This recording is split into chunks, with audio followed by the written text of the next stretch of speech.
Hello, welcome back to our Visual Music Channel. Oh, you know what? Oh,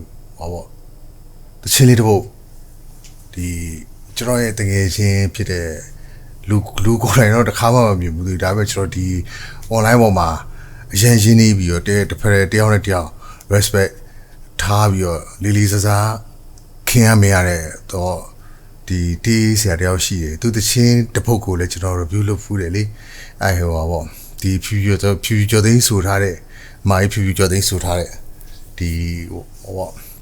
Yea, so the chin you put it. See, I joined that. To what?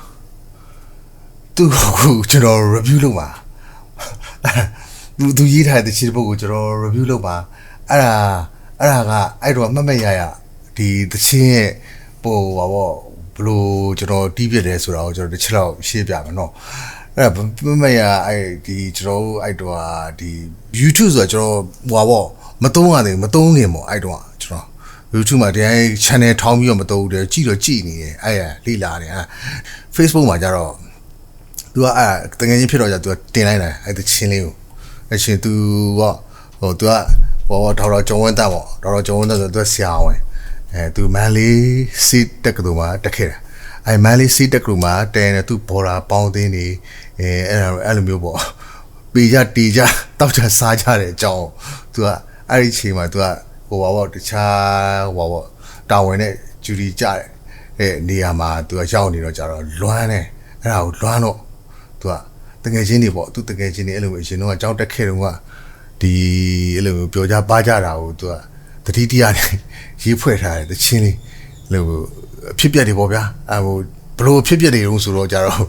Nino, so to the Taurus high pie, Yatamata chin of your yard. Yatamari go view at the chin. To the never calling beat her a flat or being on this side, but yin on this side to beat her accordingly. To Kurale to Tawachari, I war a candy never to a Holokitaline. She DB Sorina. She be or Jordan not on you. I'll drop your water. O go le dilumu Chipachia and Neo Jaro. I did the silly Gasujin and watch it. Hang Yasujina, I silly and I could join that you not like you down. CIA or did the children of Janchai, but you know, Joro Sujin about the Joro, BT Valas, to the woman and yoga. You are that yet the mind have a sign at the Chima, General sign with Polino to Alu Loda. Yet the my go solo yara, did the Chia Camaro, deliver Divo, Blocomo, did the show to a choke I went out. Lula Lepiamsi, Elumio, Elumio to water, Sia, the K, Lisa Ogawa, I do the Shintabu, Jonatini, and Aliu, or Rabuli Lucine, do Yitara Liga, swing just for the Mulivia. Elu, just the progression, Elu Bozani. At the cinema and the Yin Libo annually to Elmuli Tora, the Jatobio, the Tangajini, Genoa, who blew the good Yakreton in the Tangajini, Pioja Baja Toja Saja, Seja Sojane, Elmu, who now be a Mulavi solution, the going go pianechima. Elu Bokia, Pidari, Pipia, Pipia, Miai, or Iori. To achieve for us the case story, both the Mulu, not only at a time. Anyway, I don't know, I'm Union, General, so I the children, the go, Piabio, the TVO, Trivial, TVO, go, dying, so I never, the get out the chance so long, I'm a cornetia. Time did the chain go, so Genono, Lumu, I that's so why penny, Jaria, Yo, Chusavi Sotarava, Goni Soji and Jorovo, and Moody, the cheese, Yavomaro, Matasima, do the cheese, ya delay so JB later, a young Piao Dono, which was Soja the power, I wrote Camaro, Jorovo, thought Saturday Louis Shiloshi, did the show, Solo Yawa, so the George or Dialio review lower, no, I wrote, Hobby, so the chef waited there, no, earlier. So me, hey,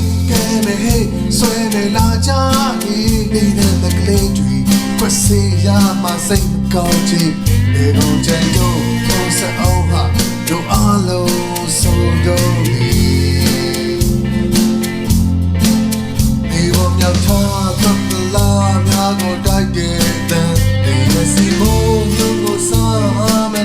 yeah Mandala tu linya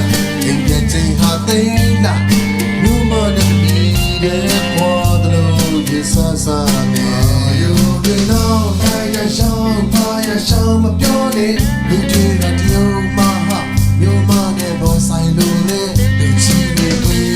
Ne topic de na ta ba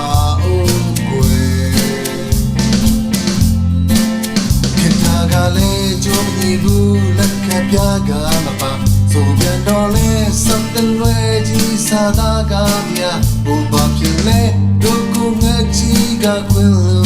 maba kwa no yali zare tu da welo to mama mshiro chitu rele chabware konku do ami dikawi chibe leo mya ne chenike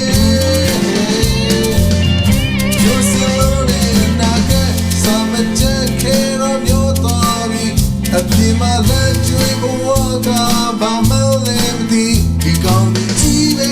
shito pilo ni babi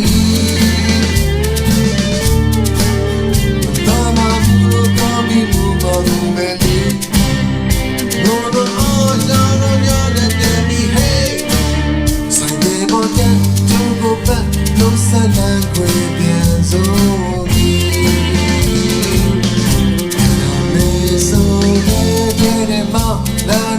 Sound it, and they say you're dead. Can't tell me one show me. I told us I'll be my shoulder and you go pity. You put a dog out the name on now, Taviano. They put a lead a Tavino, well, like Jazzo. Go read it, that drink, go and I bring shit. We can cycle on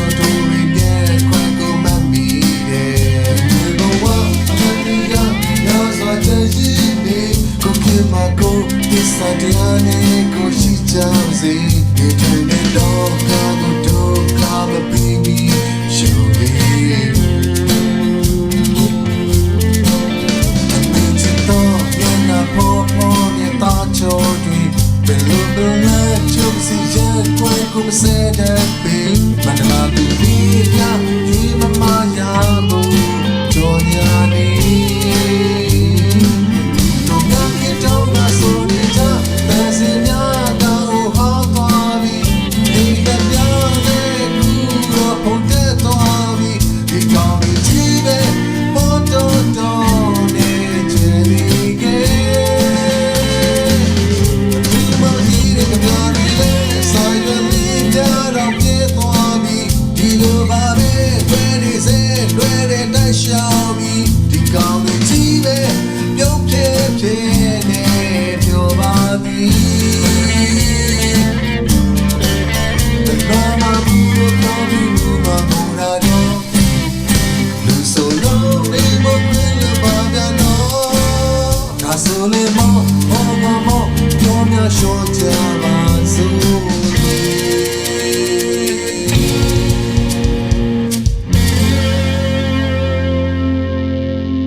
တကယ်ပြင်းအောင်သစ္စာ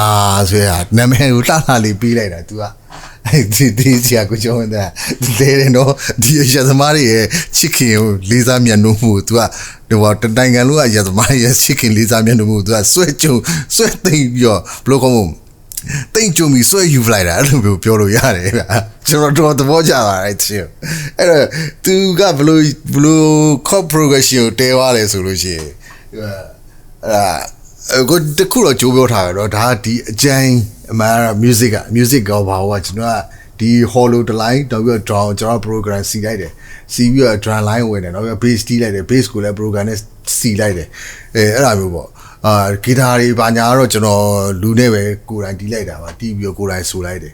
အဲ့တော့ဒီ amazing လည်းမလုပ်ရသေးဘူး mastering လည်းမလုပ်ရသေးဘူးဒီသချင်းကဒီတိုင်းကြီးပဲကျွန်တော်ကအမှတ်တရအနေနဲ့ကိုယ့်အကိုဒီ file လေးထဲမှာတင်ထားလိုက်တာအဲ့လိုမျိုးပေါ့ဒီအဲ့ဒါလေးကိုသိထားပြီးတော့ဒီအဲ့ဒါနဲ့စိတ်ကူးပေါ့တော့ရက်တောက်နေနေအဲ့လိုမျိုးရက်တောက်နေနေဒီချင်းတွေတတိယတော့လှုပ်ချင်အောင်ပါဆိုပြီးဒီ review လေးကင်မရာကိုပြန်ပြီးတော့ပြဝေတာပါအပျော်ပေါ့ဗျာ ကျွန်တော်တို့ရဲ့ရှင်ပဲရှင်းတူတဲ့လူတွေပေါ့တောက်လိုက်စားလိုက်နဲ့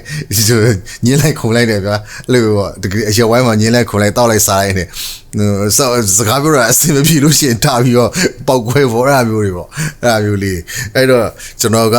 ဒီတချင်းလေးကို review လုပ်ရမယ်ဆိုလို့ရှိရင် chord progression လေးကိုကျွန်တော်ရေဆုံးဖမ်းပြမယ်เนาะအဲ့ဒါလေးခဏလေးအဲ့တော့ကျွန်တော်ဟိုပေါ့ဒီတချင်းကိုကျွန်တော်ဟိုနဲ့ပဲဟို C key နဲ့ပဲကျွန်တော်ရေးလိုက်ပဲเนาะသူ key တည်ထားတာတော့ F နဲ့F နဲ့တည်ထားတာဟိုကျွန်တော် C နဲ့ပဲရေးပြီးတော့နောက်ပြီးကြမှာကျွန်တော်ဟိုပြန်ပြောင်းပြီးတော့ transporting ပြန်ဟိုပြန်လုပ်ပြီးမနော် key change ပြီးပေါ့เนาะ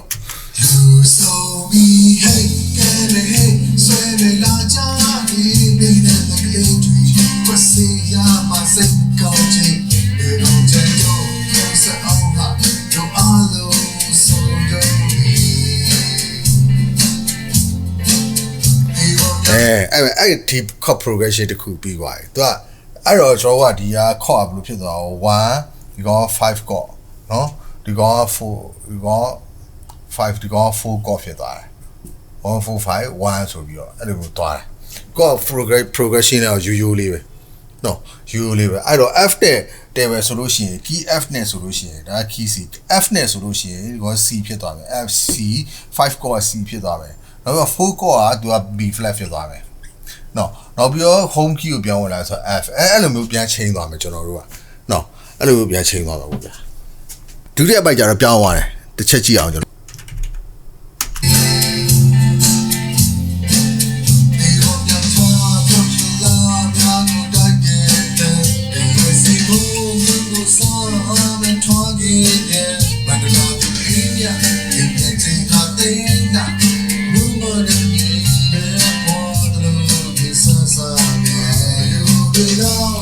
အဲ့ပဲကျွန်တော်ဒီနောက်ထပ်တစ်ပိုက်ကိုထပ်ဝင်လိုက်ဒီမှာဒီအောက်က progression မှာဘာသတ်တယ်လို့ဆိုတော့ကျွန်တော်က jazz တီမှာရှိတယ်ခေါဟိုအခြေခံ jazz chord jazz progression တွေအခြေခံ chord ဟိုဟာ progression တစ်ခုဖြစ်တယ်251ဆိုတဲ့ဟိုဟာ progression ကိုသတ်တွေ့တယ်251ဆိုတာတချင်းတော့ဒီဟိုဟာပေါ့ဝမ်းကိုပြန်ဝင်တဲ့ချိန်မှာသုံးတဲ့ progression အဲ့ဒါဒီဟာလေးပြောတာအဲ့တော့ဒါ251 chord progression ဖြစ်တယ်ဟိုဘက်ရောက်လာရှင် T ကိုပြောင်းဝင်လာတယ်လေအဲ့တော့ဒီအောင်သူကဟိုဟာ Roman numeral နဲ့စားထိုးမယ်ဆိုလို့ရှိရင်ဒီကောင်5 chord မလားဒီကောင်6 chord ဒီမှာကျတော့6ဟိုပြောင်းသွားတယ်လေဒီမှာကျတော့2ရောက်လာတွေ့လား C ထဲမှာဆိုလို့ရှိရင်2ဖြစ်သွားတယ်ဒီမှာကျတော့5ဖြစ်လာတယ်အဲ့ဒါ2 5နောက်ပြီးတော့1ကိုပြောင်းဒီ1ကိုပြောင်းဝင်လာတယ်251 chord လေးနဲ့သူကခင်းသွားတယ် jazz ပုံစံမျိုးလေးအဲ့တချင်းတွေအများစုပါအဲ့လိုမျိုးဟိုတုံးကြတာတွေရှိတယ်ရှင်လှလှပပလေးနဲ့ပေါ့ဗျာဖြစ်အဲ့လိုမျိုးနားထောင်လို့ကဒီလိုမျိုး jazz ပုံစံမျိုးတွေဆိုလို့ရှိရင်အဲ့လိုမျိုးကြီးအများကြီးဥမာဟိုကျွန်တော်တို့ဒီ alternate ကိုအဲ့လိုအဲ့ဆို jazz progression တချင်းတွေဆိုလို့ရှိရင်အများကြီးပါတယ်251 chord တွေနဲ့ဖွဲ့စည်းထားတာအဲ့ဟိုလူတွေကဒီသတိမထားမိလို့ဒါပေါ့ကျွန်တော်တို့ဟိုဂီတာတီးတဲ့လူတွေကဒီလိုမျိုးလေးတွေကိုသူကနားထောင်လို့တော့ကောင်းတယ်ဒါပေမဲ့ဒါဘာကြောင့်နားထောင်လို့ကောင်းတယ်ဆိုတာကျွန်တော်ကပြောပြတာဒါ251 progression ကိုသုံးတာဆိုတဲ့အကြောင်းလေးပြောပြတာပါเนาะအဲ့တော့ဆက်ပြီးနားထောင်ကြည့်လိုက်အောင်ကျွန်တော်တို့တော့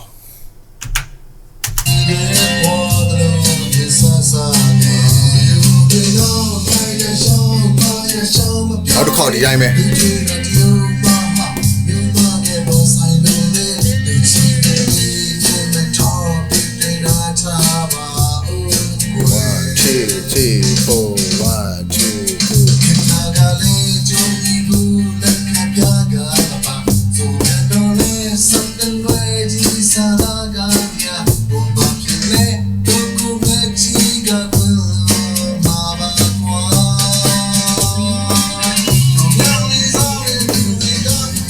အဲ့ပဲလာပြီ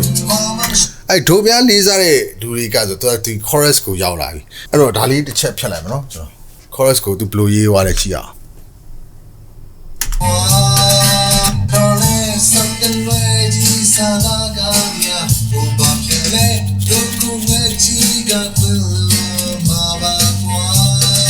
ဒါပြီနော်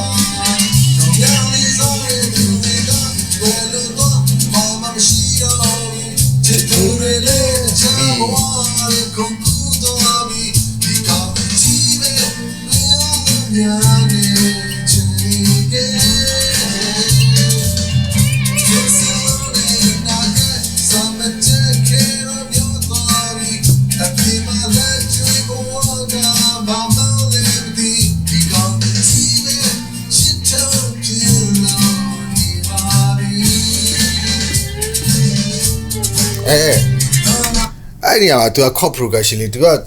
repeat sign လေးပြန်လိုက်ပါဗျာအဲ့ chorus ကိုသူ repeat sign လေးပြန်လိုက်မယ်ဒါကပထမတစ်ခေါက်တီးပါဒုတိယတစ်ခေါက်မှာကျတော့ဒီနေရာမှာပေါ့ဒါတော့ပထမတစ်ခေါက်ပေါ့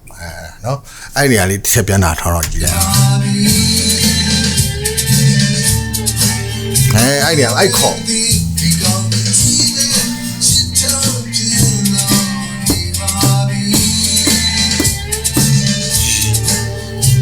အဲ့ chord อ่ะသူကA7 chord ယူသွားတာ6 chord ပေါ့အဲ့တော့ကျွန်တော်က Roman numeral စထုတ်မယ်ဆိုဒီကောင်1ဒီကောင်3 minor เนาะနောက်ပြီးတော့ဒီကောင်က4 chord เนาะ4 chord ဒီမှာ5နောက်ပြီးတော့1ကိုပြောင်းသွားတာဒီမှာ5ဒါပေမဲ့ဒုတိယတစ်ခေါက်မှာကျတော့ဒါဒုတိယတစ်ခေါက်ဖြစ်သွားပြီဒုတိယတစ်ခေါက်မှာကျတော့ဒီကောင်6ကို major ကိုဘာကြောင့်ယူလိုက်တာ7 6 dominant ပေါ့ dominant 7ပေါ့ဒီနောက်ဝင်လာမယ်ခေါ်ကိုခင်ဗျားတို့နားထောင်ကြည့်လိုက်မယ်နော်အဲ့ဒါကိုကျွန်တော်တို့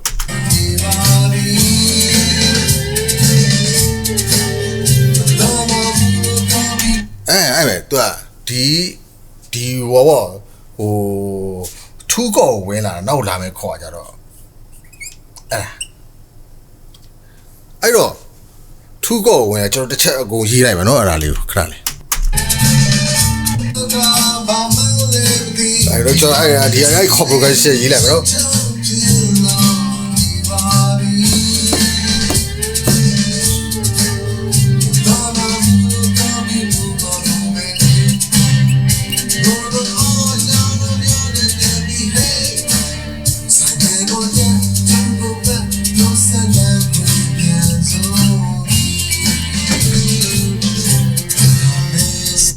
အဲ့ဒါလေးပဲ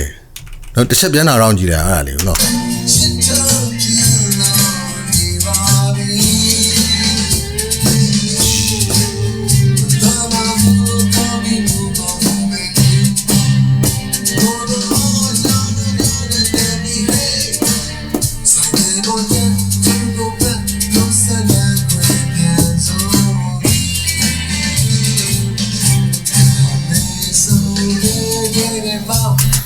အဲ့ဒါလေးနောက်ပြီးတော့ကြာတော့ဟိုပြောင်းဝင်သွားတယ်ဒီ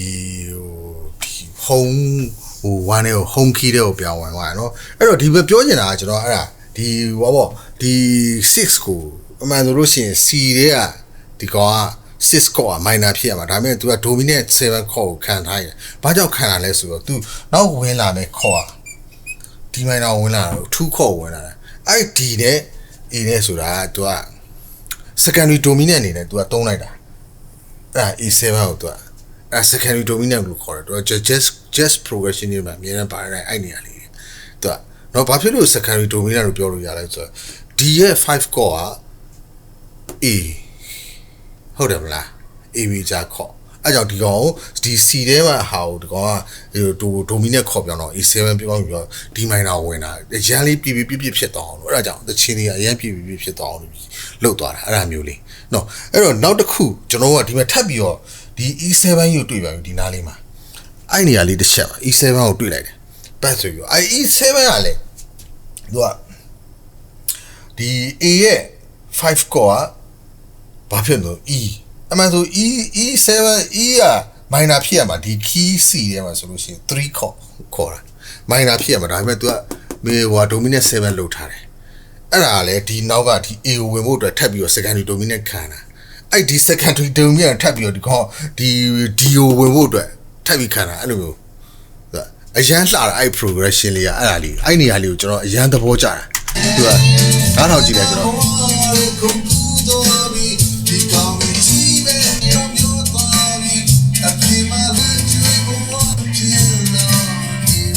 ဒါပြီ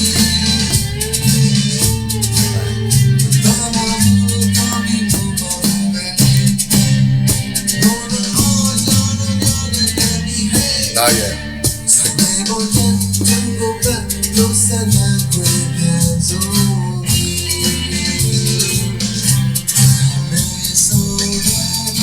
ဒီနေရာမှာကျတော့ तू က perfect cadence လို့ခေါ်တယ်ကျွန်တော်ဟိုရင်တစ်ခါပြောခဲ့ဘူး तू အမြဲတမ်းပြောခဲ့တယ် perfect cadence ကိုတုံးပြီးတော့ तू ကဒီ C ထဲကိုပြန်ဝင်သွားတယ်အဲ့ဒါမျိုးဒီနေရာမှာကျတော့ ဒီ home ထဲကိုပြောင်းဝင်သွားတယ်အဲ့ဒါကြောင့်ကျွန်တော်တို့ကဒီဟိုပါပေါ့တချင်းတစ်ပုတ်ရေးဖွဲ့တဲ့နေရာမှာအဲ့လိုမျိုးဒါအဲ့တချင်းရဲ့ဒါ progression အကုန်ပဲအဲ့တော့ကျွန်တော်ကတချင်းတစ်ပုတ်ရေးဖွဲ့တဲ့နေရာမှာအဲ့လိုမျိုးဒီဟိုပါပေါ့ဒီ theory လေးနဲ့စနစ်တကျတိဆောက်ပြီးတော့ဟိုရေးဖွဲ့သွားတဲ့ဒီတီးဆရာကိုကျော်ဝင်းသားကိုအရန်ကိုကျွန်တော်ကသဘောကျနှစ်ချိုက်တယ်အဲ့လိုမျိုးပြောတာသူကအဲ့လိုမျိုးပေါ့ဒါနောက်ပြီးတော့ဒီသချင်းရဲ့ဟိုအကြောင်းအရာလည်းတကယ်ကို story ပုံပြင်လေးကိုဖတ်ပြနေတဲ့အတိုင်းပဲတောက်လိုက်စားရတယ်ပေါ့ဗျာကျွန်တော်ဟိုဟာတော့မှပဲဟိုပလင်းထဲဟိုမှာရေးထည့်တောက်တာတော့ဗါပဲကျွန်တော်ရက်သမားတော့ဘာညာဆိုပြီးတော့အဲ့လိုပြောင်းလိုက်နောက်လိုက်ရှိတာဟိုကြိုက်တယ်ကျွန်တော်မို့ပွေလေဘရောကျွန်တော်ရက်တော့တာဟိုပြောတယ်ဒါပေမဲ့ဒီလိုဟိုဟာပေါ့ဟို grand တော့ဘာလို့ဟိုကျွန်တော်ကြိုက်ဆုံးရက်ကတော့ dark fight ငိမ့်ငိမ့်ဘလောကမို့ရင်းလေးမူးတာအမူးကျန်းတာမို့ဒီကော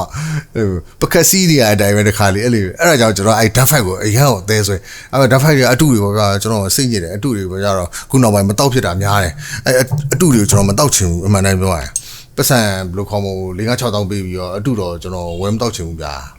လို့နော်ဒီ8000သိန်းပေးလိုက်တာပြဿနာမရှိဘူးအစစ်ရအစစ်ပဲတောက်ချင်တယ်အခုနောက်ပိုင်း dark fight တွေအတူတွေထွက်လာတယ်ကြောက်တယ်ဗျအဲ့ဒါကြာနော်မတောက်တာကြာပါပြီကျွန်တော်နော်